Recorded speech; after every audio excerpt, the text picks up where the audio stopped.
Buenos días, somos estudiantes de la Universidad Técnica de Machala, de la carrera de Ciencias Médicas, de la cátedra de Optativa 2, Nutrición, a cargo del docente Dr. Alexander Ojeda Crespo. En esta ocasión vamos a hablarles acerca de la alimentación en tiempos de COVID. A continuación, mi compañero Leiber García. Primeramente vamos a hablar qué son los coronavirus y qué es el COVID-19. Vamos a entender que los coronavirus son una gran familia de virus que pueden causar enfermedades en humanos. En la gran mayoría son infecciones respiratorias leves, como el resfriado común, y se acercan a la gran patología de síndromes respiratorios, que son, por ejemplo, el MERS, que es el síndrome respiratorio de Oriente Medio. Tenemos también el SARS, que es el síndrome respiratorio agudo severo. Y actualmente el brote que tenemos, que lo catalogamos con la enfermedad como COVID-19, que en sus siglas del COVID-19 se refiere a la enfermedad por coronavirus del 2019. Este coronavirus vamos a tener los principales síntomas del COVID-19. La sintomatología más comunes son fiebre en un 80% de los casos y el cansancio que tenemos en un 40%. Tenemos también lo que es malestar general, dolores y molestias, congestión nasal, secreción, dolor de garganta, dificultades respiratorias, dolor de garganta, cefalea, anorexia y diarrea. Entre los tantos, debemos tener en cuenta que principalmente la primera sintomatología que presenta el paciente con COVID-19 vamos a tener que es fiebre, tos seca y dificultad respiratoria. De ahí que estos síntomas han variado a nivel que progresa esta patología con distintas sintomatologías dependiendo la inmunidad del individuo.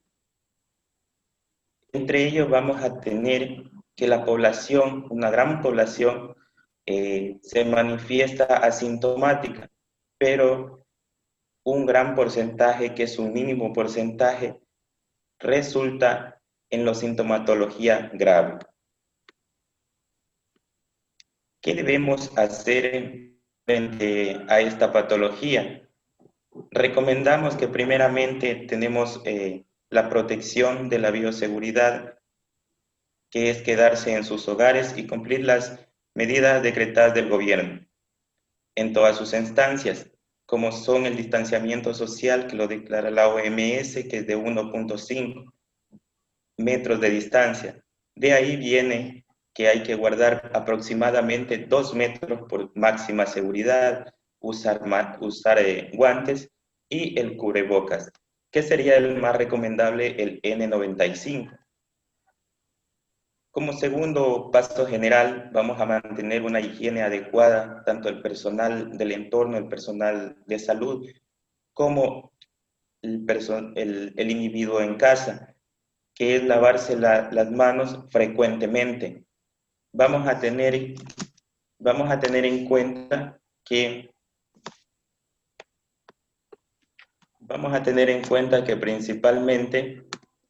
que principalmente el equipo sanitario va a trabajar desde el teletrabajo, la teleasistencia, como método posible para que el individuo no entre en agrupaciones y no se disemine el contagio.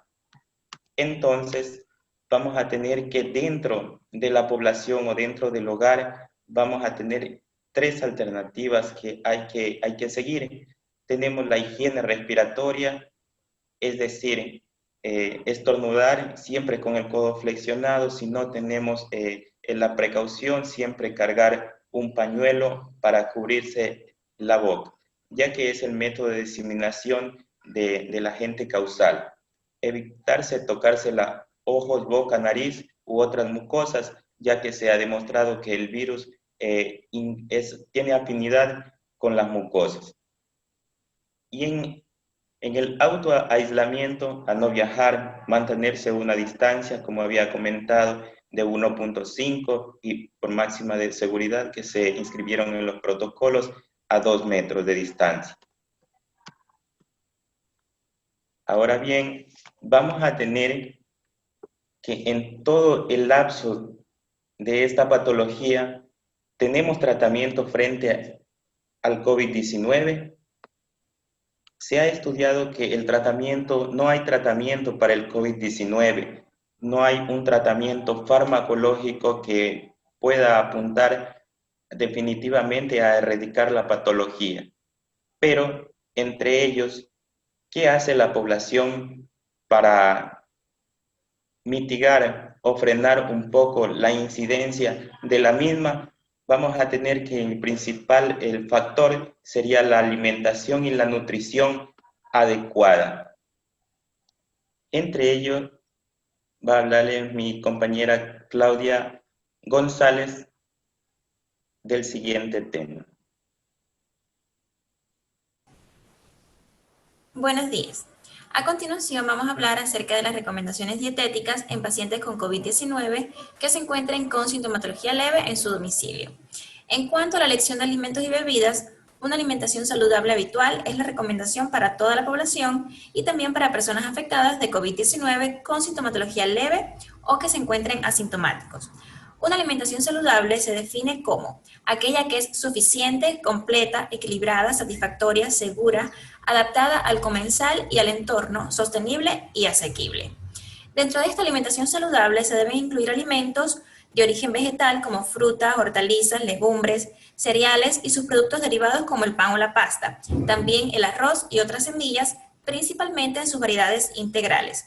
Además, deben incluirse los frutos secos y el aceite de oliva, especialmente el extra virgen, y en menor medida alimentos de origen animal como carnes, pescados, huevos, quesos y otros productos lácteos. A pesar de que el consumo moderado de alcohol, como vino y cerveza, se reconozca como parte del patrón alimentario debido a sus posibles beneficios en el organismo, no están tan claros y además existen potenciales efectos adversos. Por lo tanto, no se recomiendan dentro de esta población de riesgo. A continuación vamos a hablar acerca de 7 recomendaciones claves en la alimentación. Lo primero es mantener una buena hidratación. La hidratación es uno de los pilares básicos de la alimentación saludable en toda la población. Un aspecto especialmente preocupante es el supergrupo de la población mayor de edad. También un aspecto a cuidar en la población con sintomatología leve de COVID-19 y que permanecen en el domicilio, especialmente en estados febriles o con síntomas de tos. La recomendación de ingesta de líquidos es primordial y se debe garantizar el consumo de agua a demanda, según la sensación de sed, e incluso sin dicha sensación, especialmente en personas mayores, garantizando al menos 1.8 litros de líquido al día, prefiriendo siempre el agua como fuente de hidratación. También pueden ser de gran interés el consumo de caldos vegetales, caldos de carne y de pescados, infusiones y té. Una dieta rica en frutas y hortalizas también contribuye a la ingesta de agua. No se deben considerar como fuentes de hidratación la leche ni los zumos de frutas. La siguiente recomendación consiste en tomar al menos 5 raciones entre frutas y hortalizas al día.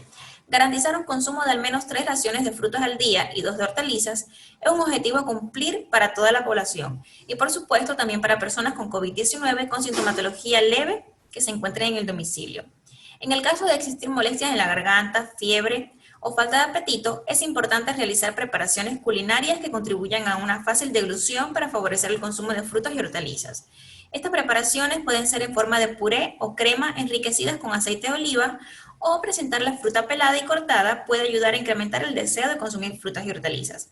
Para los más pequeños de casa, la recomendación es ofrecer pero nunca forzar. La siguiente recomendación consiste en elegir el consumo de productos integrales y legumbres. Los cereales y sus derivados y las legumbres son la base de la alimentación y 2 grupos de alimentos que forman parte de un patrón alimentario saludable. Se recomienda elegir cereales integrales procedentes del grano entero, como pan integral, pasta integral o arroz integral, y legumbres guisadas o estofadas, tratando de cocinar estos alimentos con verduras.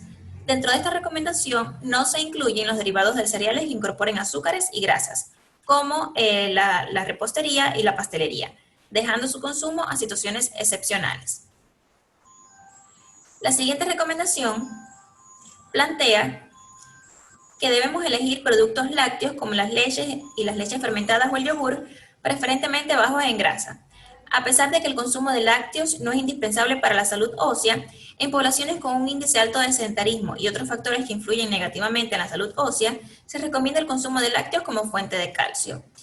No existe un consenso sobre si estos productos lácteos deben ser desnatados, pero nuestra recomendación es que así sea. Otra recomendación consiste en el consumo moderado de otros alimentos de origen animal. El consumo de carnes en una frecuencia de 3 a 4 veces a la semana, pero máximo una vez a la semana carne roja, ya sea de ternera, cordero o cerdo. En el caso de los pescados, 2 a 3 veces a la semana, huevos 3 a 4 veces a la semana y quesos, debe realizarse en el marco de una alimentación saludable, eligiendo de forma preferente carnes de aves como pollo o pavo, conejo y las magras de otros animales como el cerdo, y evitando el consumo de embutidos, fiambres y carnes grasas de cualquier animal. En carnes y pescados se recomienda utilizar técnicas culinarias bajas en grasa, como son la plancha, salteado, asado o guisado con muy poca grasa. La siguiente recomendación consiste en elegir el consumo de frutos secos, semillas y aceite de oliva. El aceite de oliva es la grasa de aderezo y cocinado por excelencia en la dieta mediterránea. Los frutos secos como las almendras, nueces y semillas también son una excelente opción, siempre que sean naturales o tostados, evitando los frutos secos fritos, endulzados y salados. Además, se recomienda también evitar los alimentos precocinados y la comida rápida. El consumo de alimentos precocinados como las croquetas, las hamburguesas, las lasañas, no está recomendado en general en una alimentación saludable y en particular para los más pequeños de la casa. Una pregunta que existe en el gremio médico es si pueden los probióticos o los prebióticos ser de interés para ayudar a la prevención de COVID-19. La verdad es que no existen evidencias de que los probióticos o los prebióticos ayuden a mejorar clínicamente o fisiopatológicamente la enfermedad. No obstante, en algunos casos de pacientes con COVID-19 se ha presentado disbiosis microbiana y esto podría ser un indicio de que estos elementos pueden ser útiles en la prevención de una infección secundaria debido a translocación bacteriana. Otra pregunta de interés es si existe algún nutriente o compuesto que pueda ayudar a prevenir la infección por el virus en sujetos no infectados o combatirlo en sujetos con sintomatología leve. No es menos cierto que muchos elementos como la vitamina C, la vitamina D, algunas vitamina B, la vitamina A, son importantes y ayudan a tener un buen sistema inmunológico, pero no existen evidencias de que estos suplementos contribuyan a evitar el contagio o a prevenir que los pacientes ya contagiados se agraven. Por lo tanto, no se recomienda la administración de estos elementos.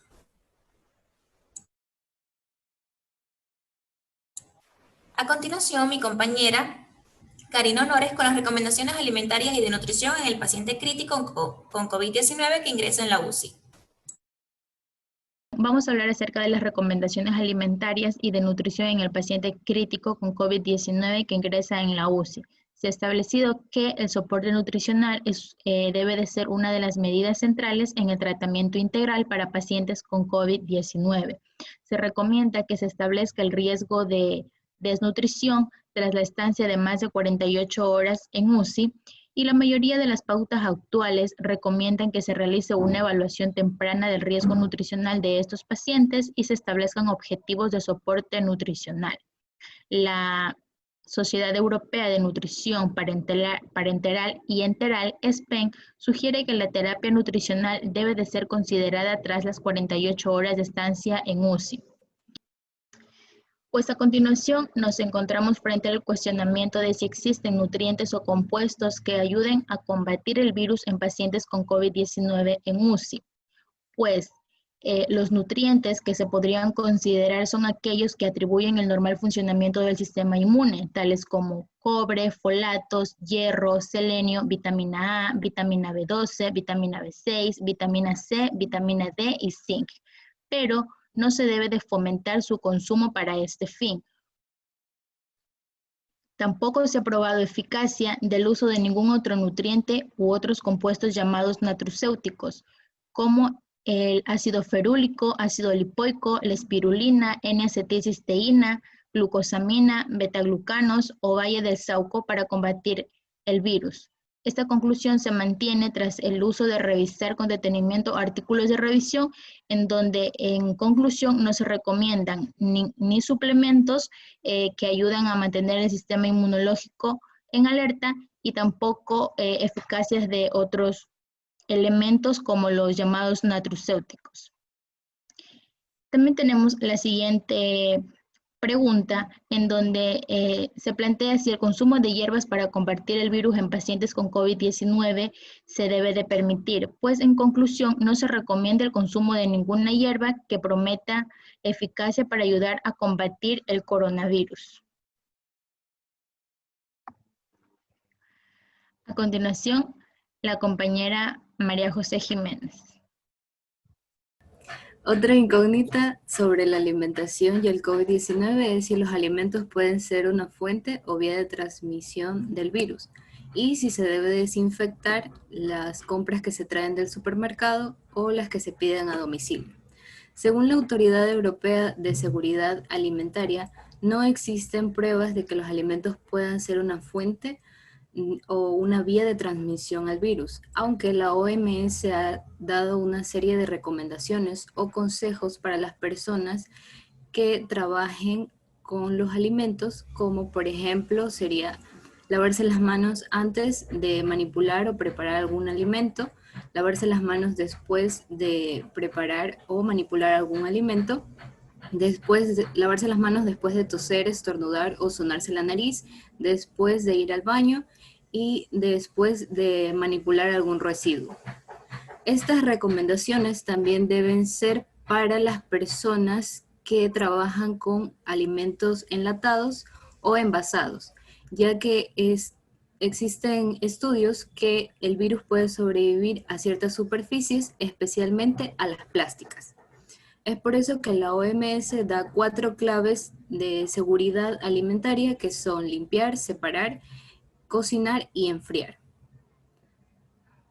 Otra incógnita que tenemos es que si se puede ser atendido por un dietista o un nutricionista a través de la telenutrición o la teledietética.